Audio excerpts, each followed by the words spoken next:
Ladies and gentlemen, in just a moment you are going to hear the voice of a man who will tell you some tremendously important facts.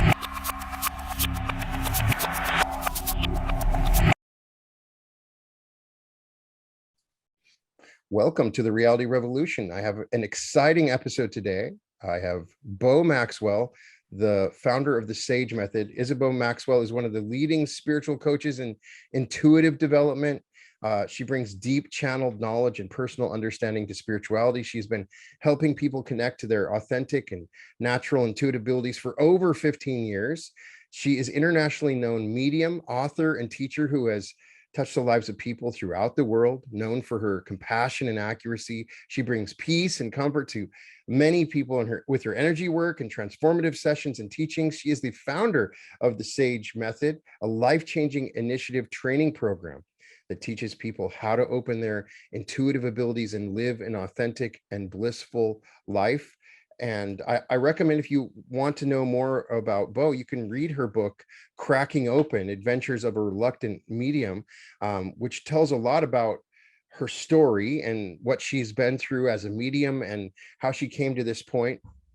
So thank you so much for coming on. Thank you for, we had some hiccups here, and it's nice to finally meet you. And welcome to the Reality Revolution, Beau. Thank you. Thanks for having me. Timing is everything, you know? It always works out exactly how it's supposed to. Exactly.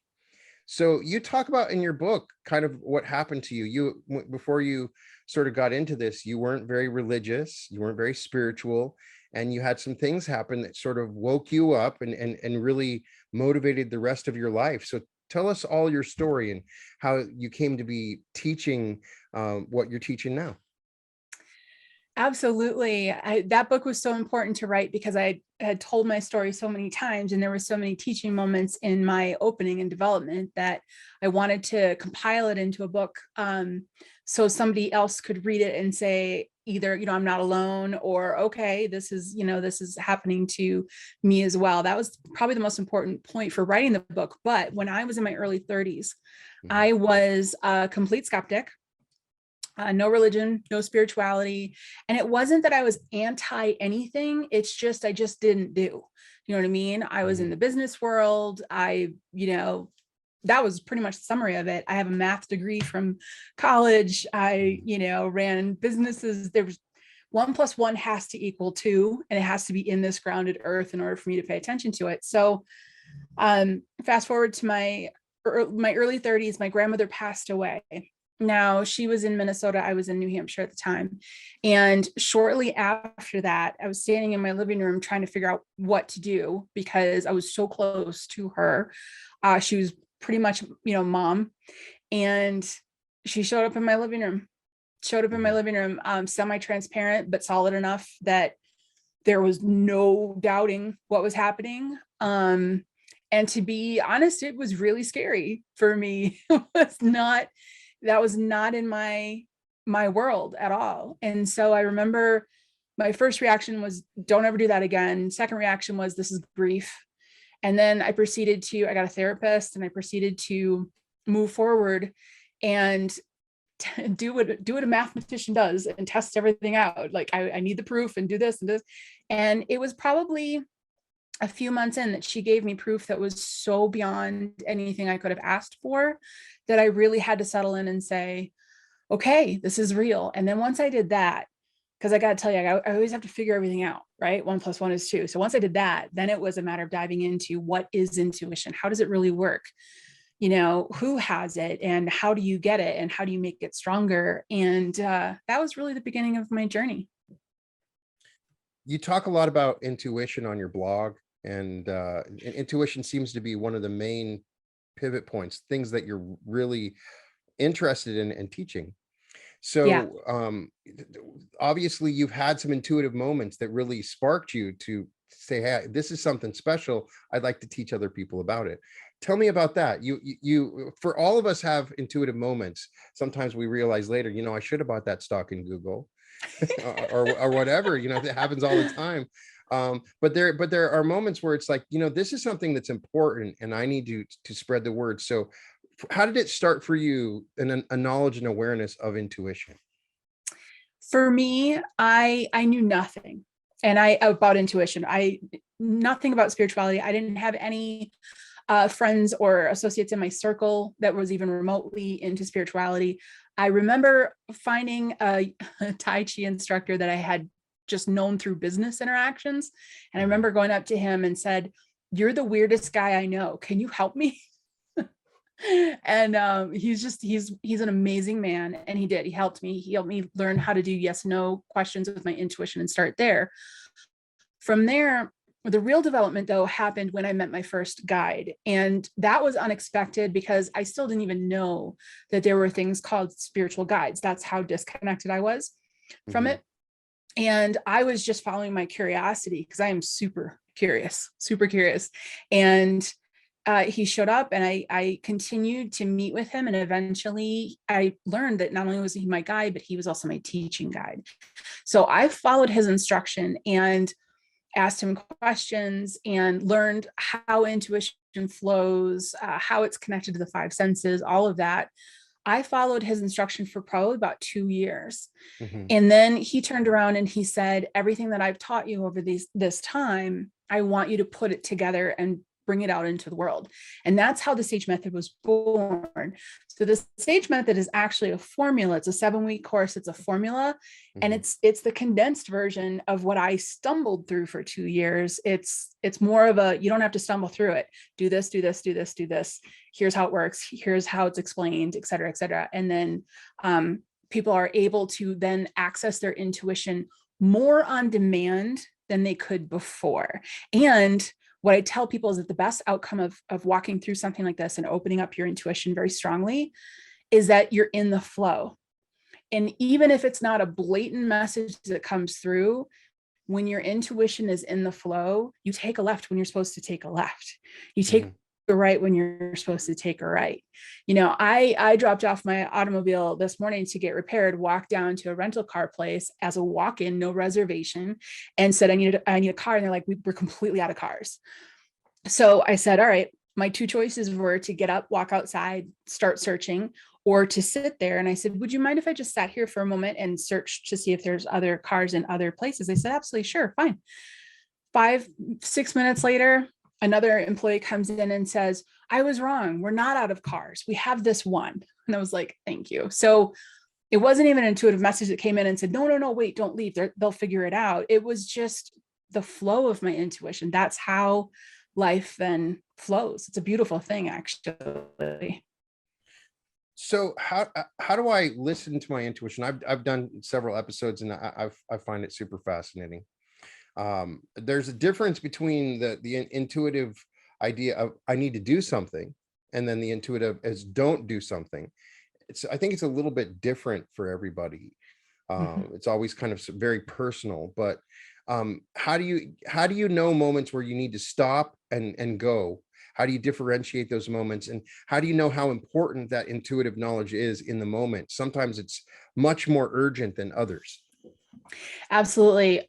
The beautiful thing about guides is that they're going to put roadblock after roadblock after roadblock in front of you if you are continually pushing towards something. So everyone, there's like a whole spectrum. People that haven't necessarily opened up their intuition strong enough to be able to access it on demand, they're still going to be guided. So they're still going to have moments where they're like, I'm trying to do this, but everything gets in my way. That's typically meaning you're going the wrong way. Once they shift and take a different direction, and then everything starts to unfold perfectly for them, that's when you know you're going down the right way. Now, for those that have worked at honing their intuition, I tell people start with yes and no. Start with complete opposites with your intuition when you're just sort of playing around with it. Those are going to be the most distinct. And once you get the yes and no's under your belt, then you have a little bit more ability to check into something and to say, okay, I hit a roadblock. Am I supposed to keep going? And you can ask your intuition that and get that yes and no. And then when you really, really open up your intuition, it's very honed. You'll have a guide just pop right in front of you and say, just stop. Just stop. Don't go there. Right. Is it like, all through? Am I getting all my intuition from my guides, or is it from an access to a higher knowledge? Do you understand what I'm saying? Is it all coming specifically from my guides, or is it from some other place? Yes, yes, and yes. I'll Okay. tell you how I like to explain it. We have this agreed upon reality, the material world. And if you break it down into molecules, there is Mhm. space in between molecules. There's more space in between molecules than there are, the size of the molecule. Right. And I'll explain it like this.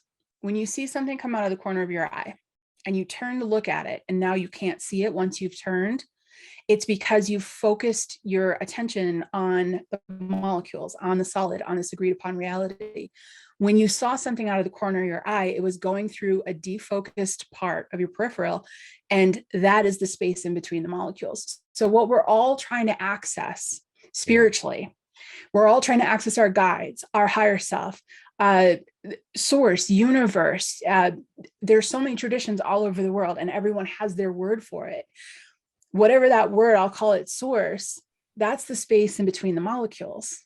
So it's when we can pull ourselves back from this solid and this sort of real human left brain analytical moment and kind of defocus and settle in, that's where we have access. That's where intuitive messages are coming from.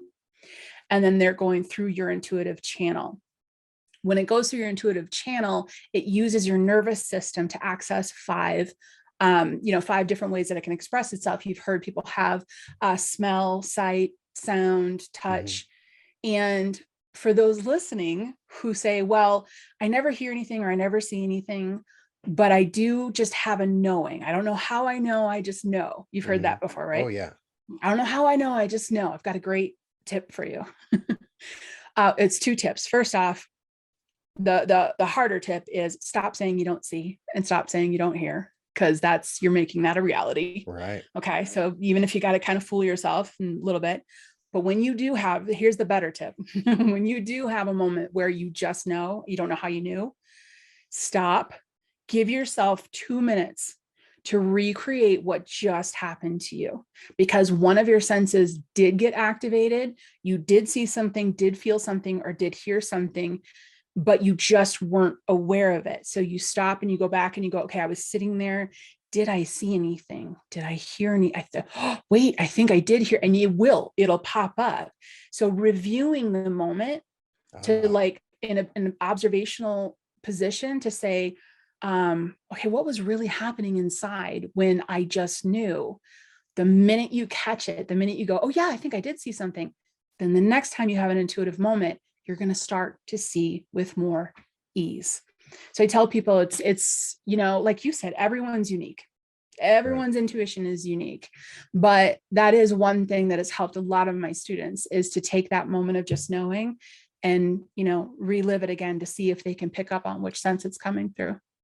Let's go back and talk a little more about your story, which I find fascinating. You started seeing your grandmother, and slowly started to see other spirits. Your spiritual eye was open to these crazy events. I experienced this through my grandparents. I have a spiritual family that always was like that they would see spirits all the time. What have you learned from the spirits that you've encountered about the other world, and that you can share with us? Oh, that would take hours. Let's get some highlighted points here. Sure. Some of the things that I'll say it this way. Some of the things that I learned that I found very fascinating. Yeah. Well, we have the in-between, and then we have the other side. The in-between is the transitionary state where we're crossing over to the other side after death, and also, where we come in. The other side is after we've crossed over. And so the other side, one of the most fascinating things I learned from my teaching guide, as a matter of fact, is that the other side, there isn't linear time. They don't have linear time. They don't have Monday, Tuesday, Wednesday, Thursday, Friday. So the result of that, you could go way down into really fun rabbit holes. But the result of that is that we do have multiple lives. And while we here on this linear timeline see our past lives, and the next life, and the next life, if you think about it in reality, your higher being, your higher self on the other side is in essence having all of the lives at the same time, because they're not on that linear timeline. We put ourselves on this linear timeline, which means everything that's happened to us in this lifetime, everything's going to happen, is all already happened. I found that to be really fascinating. And then the other thing that I found I loved so much was and he kind of shook me with this, because I had heard many times, we come down here to learn, we come down here to learn, we come Right, of down here to course. learn. And my guide point blank said, no, that would be saying that your higher self doesn't know what it needs to know. It already knows. It knows everything that happened and everything that's going to happen. So how is that a learning process? It's your higher self's not on a linear timeline. I said, that's interesting. Then why are we here? Right? Number 42. I was like, okay, no, why are we here? Right. And he said, we're here to experience emotions on the emotions that we can only experience on linear time. And if you think about those include worry, surprise, anticipation, things like that. And he showed it, like he said, somebody on the other side can have a deep connection to Mother Earth, to plants, to gardening, et cetera. But it's not until they get a lifetime down here that they get to watch the process of a garden, to grow and harvest and all of that. So I found that really cool. We're here to have experiences, not necessarily to learn. And if we do learn along the way, that's a linear time experience. I've had some connection with my higher self. At least I think I have. And from studying the law of one, I get this, as I've asked my higher self, the idea that my higher self is me millions of years in the future, even though it's timeless. My higher self is me who has already lived this life and other lives. So it kind of resonates with what you're saying. But it's interesting that, the higher self knows everything, but I don't. So, so I don't need to worry about learning anything, or is there something more than just feeling emotions? It feels like if we're here to feel emotions, we could feel that in a non-linear environment, except knowing what will happen, is what you're kind of saying, right? Yeah, because if we put ourselves in a non-linear environment, we won't have the anticipation.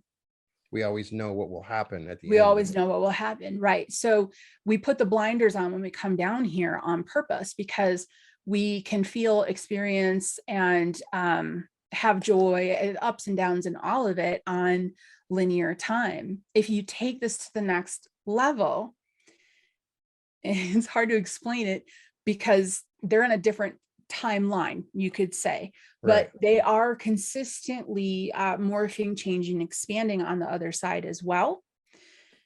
And that morph, change, and expansion comes from the knowledge and the understanding and the feeling of what they gather from us on this on our emotional states in linear time. When we feel the depth of loss, you know what I mean? That depth of loss can be brought into the creation of other worlds, other experiences, other planets.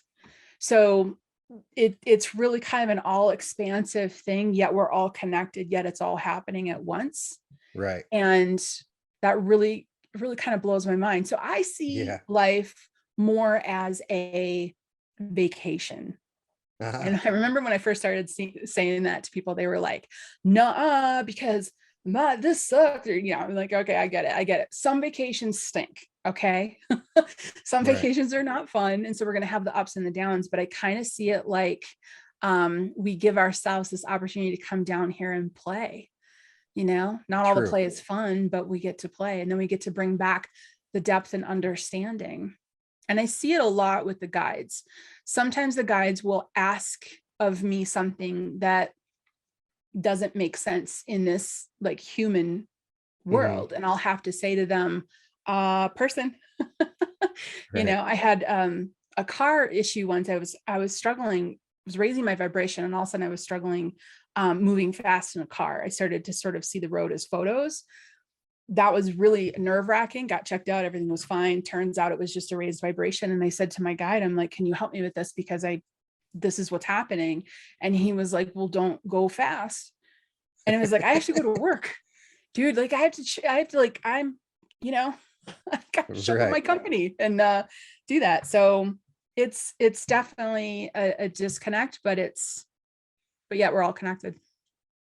So we can still learn lessons even in a time-space environment or space-time where time is not real, in lessons in love of self and other selves.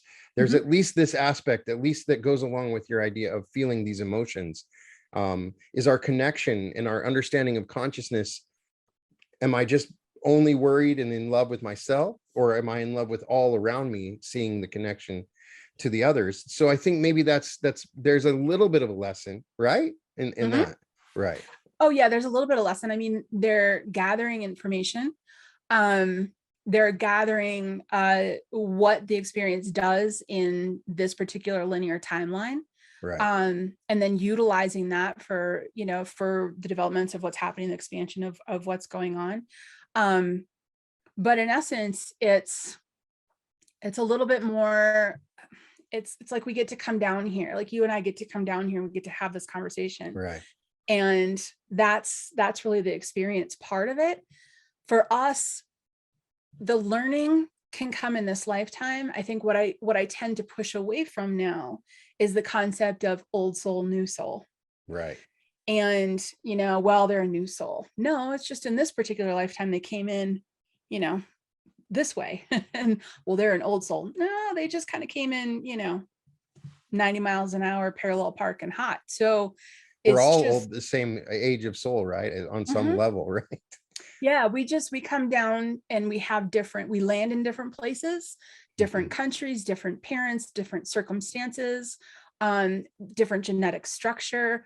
So when we're coming down here, it's not, okay, I've had 15 lives, my 16th one, now I'm going to take everything I learned from the 15 and move forward. And now I'm going to do this. I'm more evolved.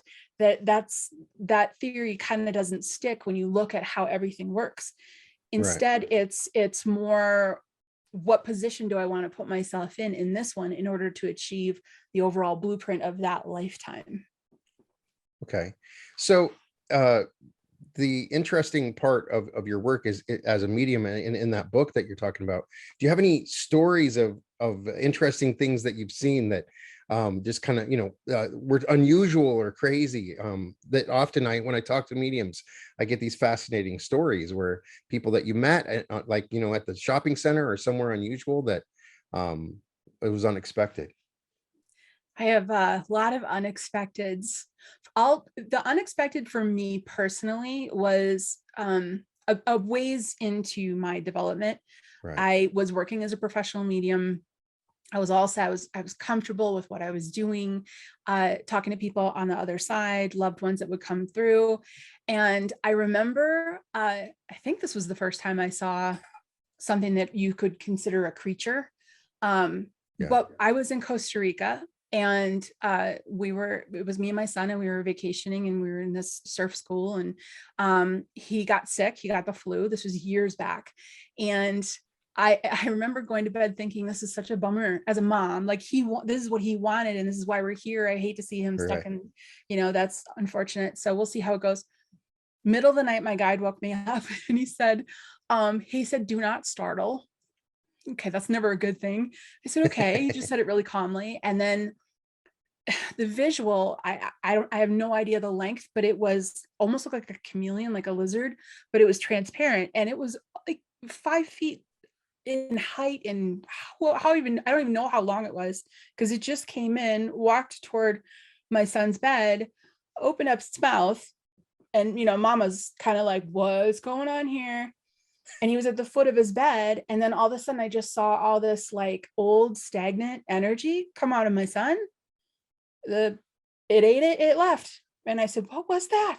He goes, don't worry about it, go to bed. So an hour or two now, because how do you fall back? Because I had never seen anything other than a person. Right. So I did finally go back to bed, woke up the next morning, the kid was 100% healthy. Wow. And I was like, yeah, it was a whoa. Did you ask your guide what it was? Did your guide eventually tell you? Yeah, I didn't ask him a ton of details. Right. In that same stay, there was another night that he came in and he said, I need you to put up some protection around the room because the winds are coming in. And I'm like, he goes, it's not the wind, it's what's on the wind. Just put some. And so I boxed up the room that night and then laid there a week. Right. And 45 minutes later or something, all of a sudden massive winds came in. I was like, that's interesting. And so when I finally said, what's going on here? Because I feel like I'm in a completely different world. And he's like, this location has so much connection and open portals and spirituality. And he goes, all things are possible here. And also you see more here. So when we're in a busy environment, if you put me downtown New York, I probably wouldn't see a lot intuitively, just naturally. But when you put me in a remote village in Costa Rica and there's not all this, activity around, you see more. So who's to say that these benevolent beings that happen to visually show as a lizard aren't helping us already when we need it? Right. Do you know what I mean? But we don't see them. And that's how he explained it to me. He said, but there's a lot of spiritual activity in that area. So that leads me to, because you had mentioned cleansing the room, and you talk a little bit about that in your blog and teach that. Have you seen negative entities or negative energy? And so for someone that can't see, explain to us what you're seeing, and then how can I protect my house, my room? What can I do to cleanse my area that you've learned from seeing it in action? Well, I'm glad you asked that question. I absolutely want to tell people how to be able to protect themselves. There's a practice that my guide gave me very early on, quick, simple, free. You can do it in 30 seconds, and it's very powerful. But when it comes to, and so I'll explain that, but when it comes to negative entities, my spiritual job, I've got my human job helping others increase their intuition, but my actual connected to the other side spiritual job is crossing people over.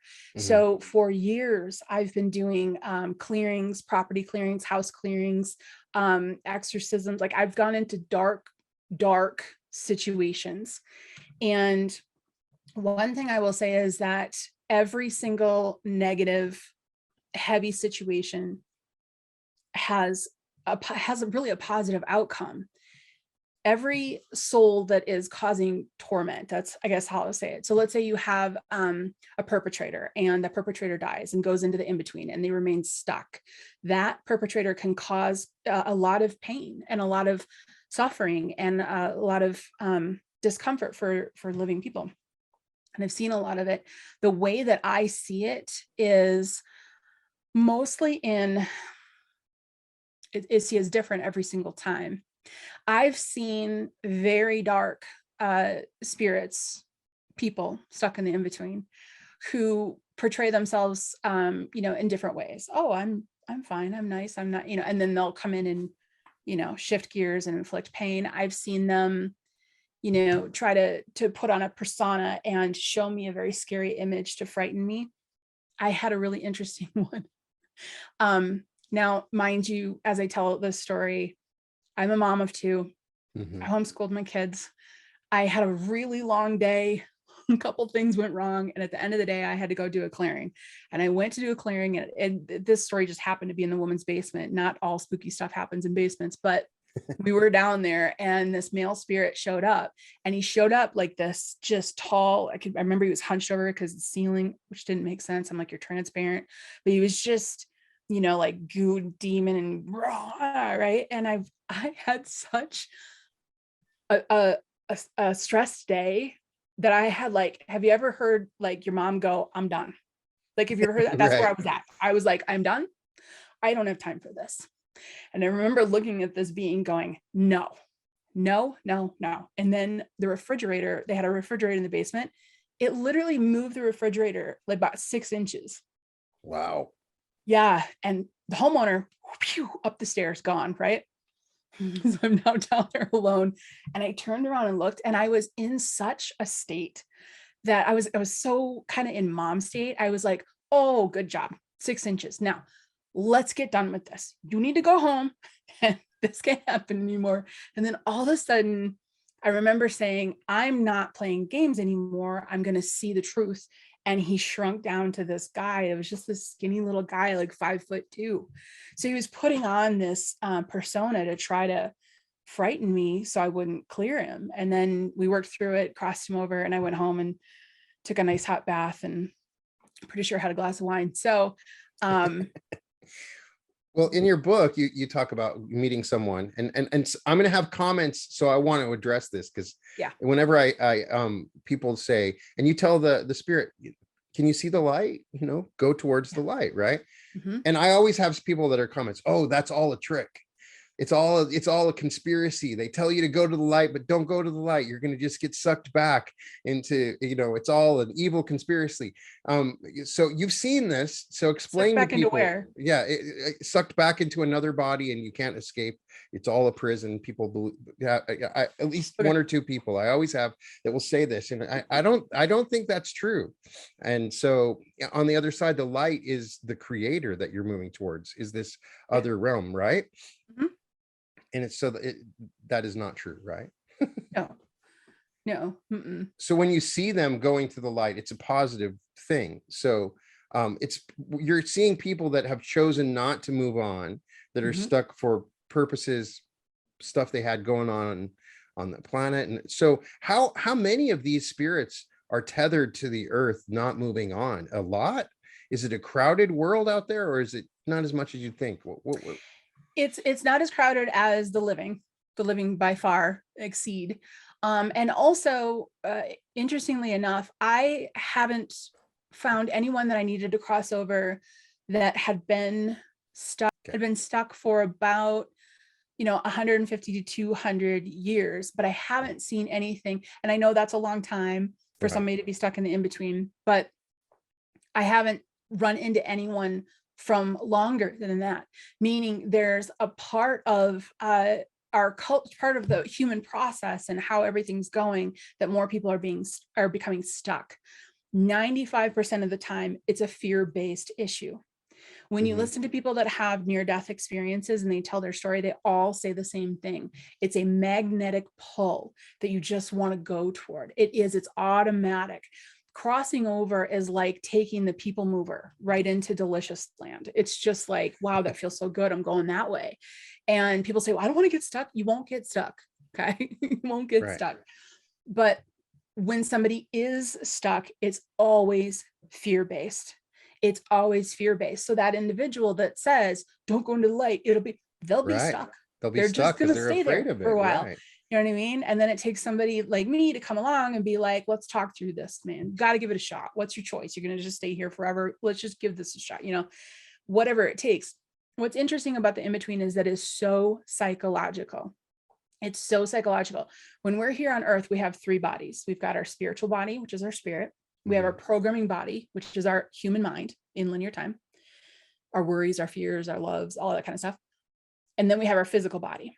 When someone dies, the physical body stays here on earth, and we go through the in-between with the remaining two bodies.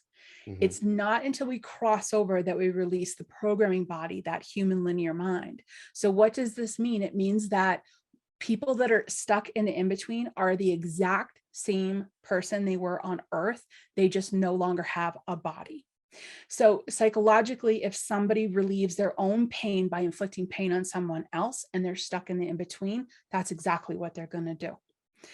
So that's the dark sphere. That's the troublesome stuff. And when somebody of that level stays, of that attitude, we could say, stays in the in-between for a long time, they do start to build up more and more strength. This is where the poltergeists come in. This is where the moving of objects come in. This is where Beau's in a basement going, seriously, dude, I'm done. Like, I'm tired. You gotta go. So they do develop strength. But a couple of things I tell people is humans always have the leg up on a spirit in between. The problem that we run into is that by no one's fault, there are these fabulously delicious haunted movies out there, right? Scary movies. And we've watched them all. I did. And I don't watch them anymore, but because I've already got it over here. But we go to fear first. When a spirit is in our home, or we have an interaction, or a light flickers, or a refrigerator, there's fear. That's where we go to, because we're kind of conditioned to be fearful of the situation. But we have to remember that as a living person, you have all three bodies. You have reign over your agreed upon reality, which is, I'll segue into that practice that I was going to teach, or explain to you. You have reign over this. When you say, get out of my home, and like deeply mean it, that spirit can't stay. It can't stay. It doesn't have the physical body to stay in your agreed upon reality.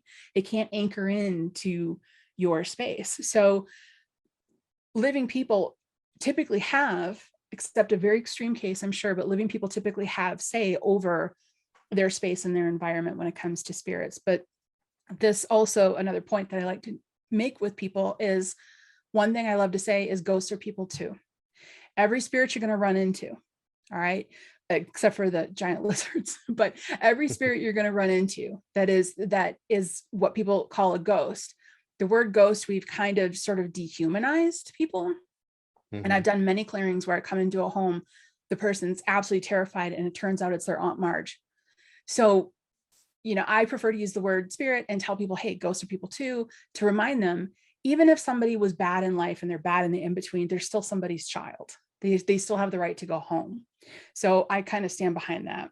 Now, with these individuals that are either anywhere from prankster to just downright mean, and they're in the in-between, and then now they can kind of go anywhere they want and, push energy and all that kind of stuff. When it comes to that, protecting yourself and your home, it's a very quick practice. It's called GCP, ground, clear, protect. And it's important to do it in that order. Okay. It acknowledges all three bodies. Ground is your physical body, clear is your programming body, protect is your spiritual body. It, in essence, clears out the energies in your energetic body, your spiritual body, that you don't need to be carrying. That clarity and that acknowledgement of your spiritual body, your energetic body, is then encapsulated with, like, you could start with a bubble or something like this. And it's not necessarily protection, it's more a filter. Don't let in what's not for my highest good. And you do that for yourself. And then you do that. You can also do that for your home. You can do it for your car. I have like a free teaching video on it. The top 5 intuitive tools, the very first video in there is detailed instructions on why this works, what you can expect, and, and how to do it step by step. And they can find that on the website, but everyone should do it. It's very freeing. It's absolutely wonderful. And I like to tell the lighthearted story that I had a routine human visitor, a family member that would come every now and then and stay at my house. And by the time that they left, everyone was exhausted. That person, that family member. Of course. Okay. So I started doing GCP on myself, and then I started doing GCP on my home. And I didn't realize when you set it up for the highest good of what should be in this home, all of a sudden, a couple months later, the family member says, I'm coming to visit again, but I really feel like I should stay in a hotel. And I was like, okay, this works. I like it. So I challenge everybody to try GCP and do it for a week and see the changes that happen. Ground, clear, and protect. I love it. So the next question that I have is related to what you teach. When my dad died and I wanted to connect with my father, I was able to, through dreams, in a dream state. I've discussed on my channel different conceptions of the afterlife. One very fascinating one is through Neville Goddard, who stated that for a number of us, we almost go through a sort of like illusionary time loop where we relive our life for like from we're 20 years old, learning lesson. Maybe we didn't have something happen in our life. And in some cases we can do it over and over and over again until we have reached this certain lesson. We don't, and while we're doing it, we don't know we're dead. It's like we're in a normal life. Everything's happening normal. When I met my dad, it felt like he had no clue. He was working as a veterinarian. That's what he was, just working away in his clinic. It didn't feel like it was in this world. It felt like it was in another world, but it wasn't necessarily. It was like he was going through some sort of simulation almost. Have you encountered anything similar to this, or is this a reach? Do you understand what I'm trying to say? I do. I've encountered something similar to this, kind of sideways, and I think that we can connect these. Right. I have people ask me all the time, well, if my higher self, so I tell my students, your higher self is like a ball of light. And when you have a life, you take a little bit of ball of light, a little bit of it, throw it into a body, it runs around, has a life, comes back, connects with the higher self. And I very frequently have people say to me, well, as a medium, how do you know you're talking to my grandmother? Or are you talking to her higher self, or are you talking to her? Right. And we're talking to her. You're connecting with him. He is a part of his entire higher self, but that little bit of light that came down and had a life, it's like he's in, remember Star Trek and the holodeck? Exactly. Oh, that's what it's like. Right. And So when that higher self connects with you, you're connecting with that portion of the higher self, which in itself exists in its full timeline. Right. Because when we come back, we bring that entire experience of that timeline back to our higher self. So it's kind of like there's a whole bunch of lives in a higher self. Each of those lives are their own holodeck. And when you connect with them, Yes. you're going in there. So that's the best way. And well, then why wouldn't my higher self connect with me? Because for most people that get readings, you want to talk to your dad, you know? Right. And they know that, and you have shared experiences that your father can reference in order to help you. So you're gonna visit that holodeck. And it's each it makes a lot more sense, because we can have the same experience. It doesn't have to necessarily be happening in a physical planet. And when I woke up this morning, all my memories, I don't know if they really happened or not. They're just memories, and I'm in this environment, and something might be playing out. I mean, if somebody is existing in that environment, like like a holodeck environment, they wake up, they think they've been here, and it's just another day, and they only know that because of their memory, right? So how do I know that I'm not? See, I had a near-death type of experience where I should have died. It was a sort of miracle. There's no way I survived. So I often have the thought, I died when that happened. I'm still going through maybe the shock of it. I'm going through some things. How do I know I'm still alive? That's an awesome question. That is an awesome question. If you weren't alive, you would have more access to everything, wouldn't you? I've never been asked that question. I have been teaching stuff since it happened, and Yeah. I feel like I have more access to stuff because of this event. So I have that. Then am I dead? I shouldn't have had this level of consciousness that I didn't necessarily have before this event occurred. Now, part of that was it inspired me and motivated me to help teach and help others. And in the process of meditating, I feel like I have a deeper, more profound connection. But then that ultimately might prove I'm still dead. I'm experiencing this simulation. I don't know. So that, and as I sometimes ask mediums that, because I guess I would never know. If it is a simulation, you would probably not tell me. Please tell me to go to the light if I am dead. That's what I'm saying, Oh. So right. Personally, you don't look dead to me. Oh, so there's nothing about you that looks dead to me. Right. And no, it's just a holodeck. If you think of it this way, right? We'll stick with Star Trek. Jean-Luc Picard, right? He was the one with the holodeck, right? Right. Yeah. So he's the higher self. And he has massive amounts of holodecks, and he's going to go into each one as needed. So it's not that dad's still in that holodeck. It's that the higher self that experienced dad's life, Jean-Luc Picard, is going into there. And once he goes into there, blinders are back on, the experience is happening again. Right.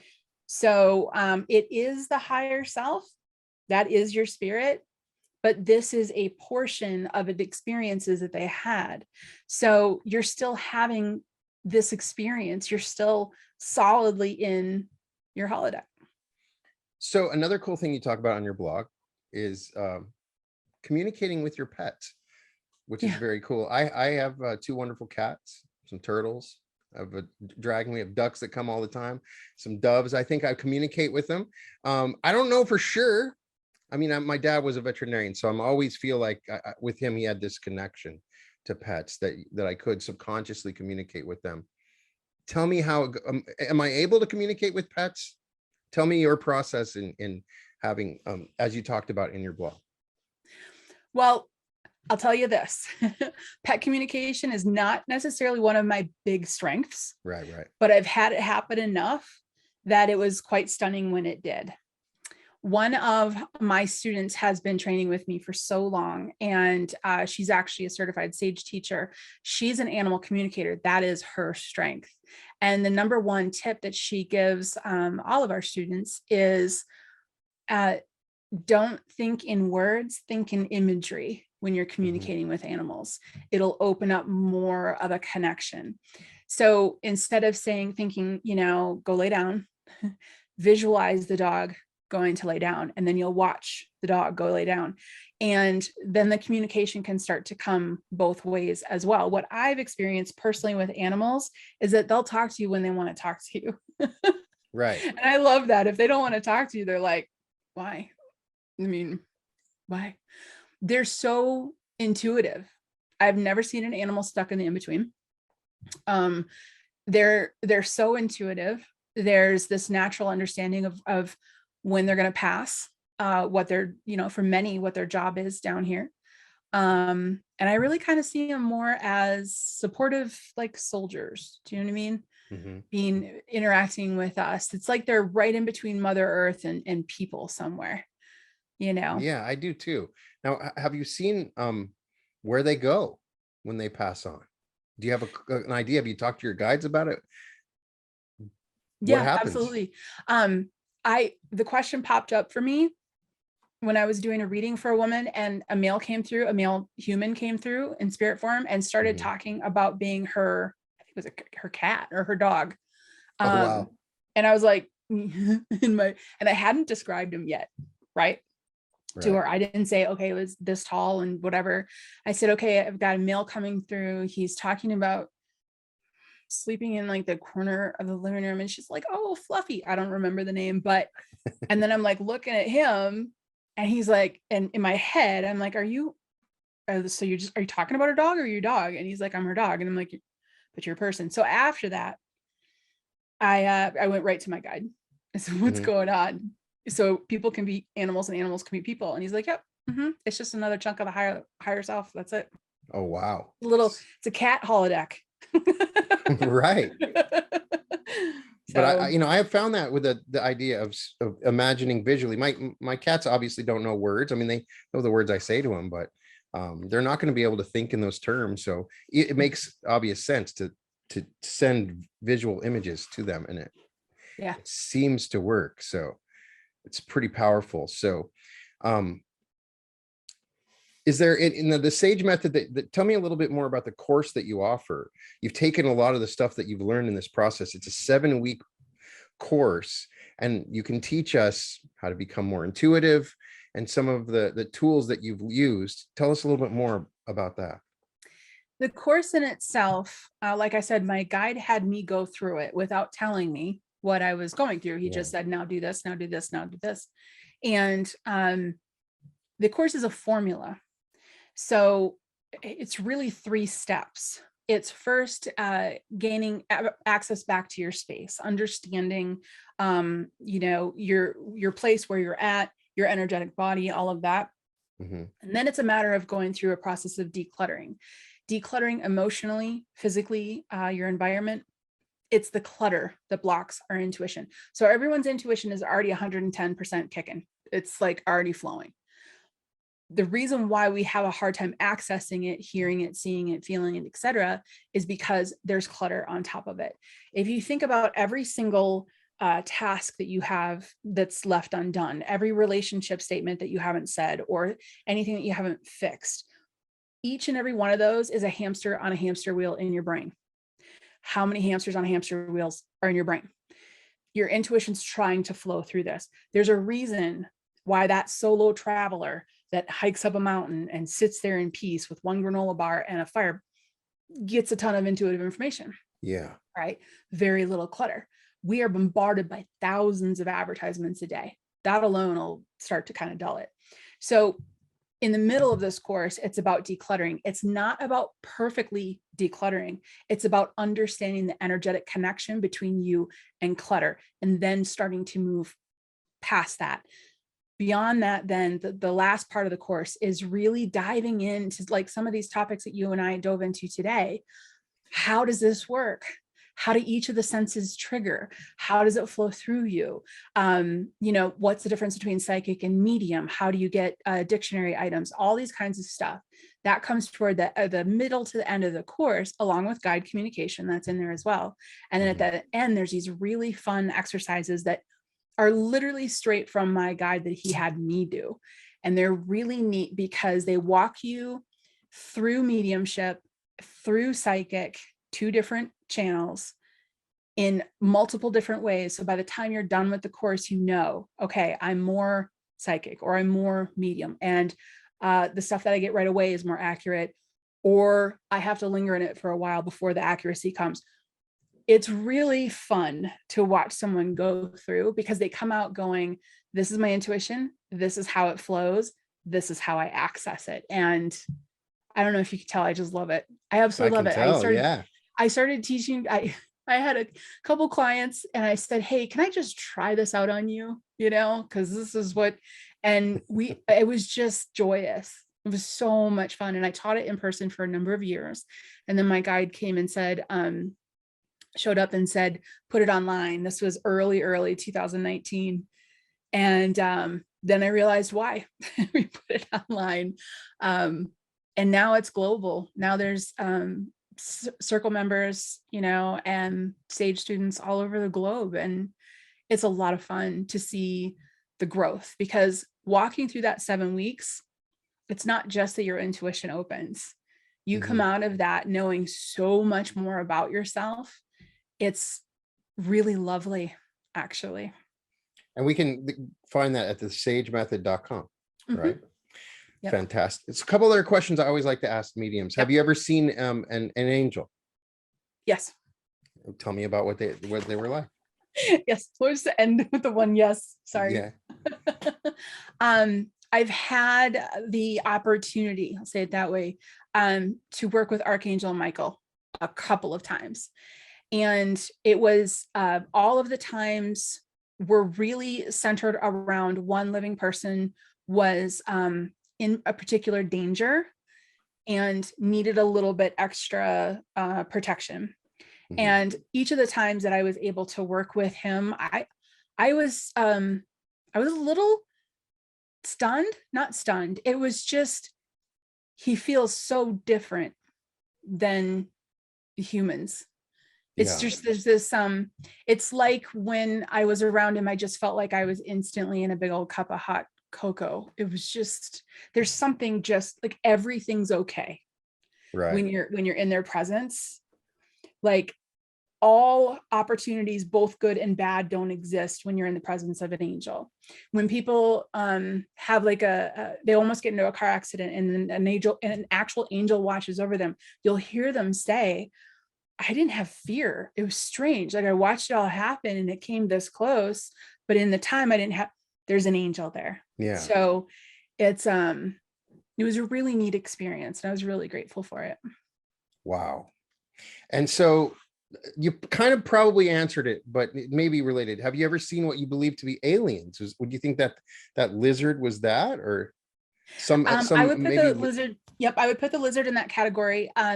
There are a lot of different types of aliens. Most of them are benevolent and helpful. There are, I've seen beings in the southwestern corner of the United States. Well, I've actually seen them in other areas too, that kind of absorb radiation to try to keep the Earth's balance. So there's a lot of different beings. I tell people, if you think that you're human and everything else is alien, you got to kind of go a little bigger in that perspective, because you might have had a life on that lizard's planet. You could be a lizard. Do you know what I mean? Right. And if a human walked into that lizard's living room, it would be like, what? So we have to see this from both angles. The word alien just means from another planet. Right. Now, I don't have a lot of interactions. I have just a handful of them. And I will say that that's a little out of my comfort zone. Right.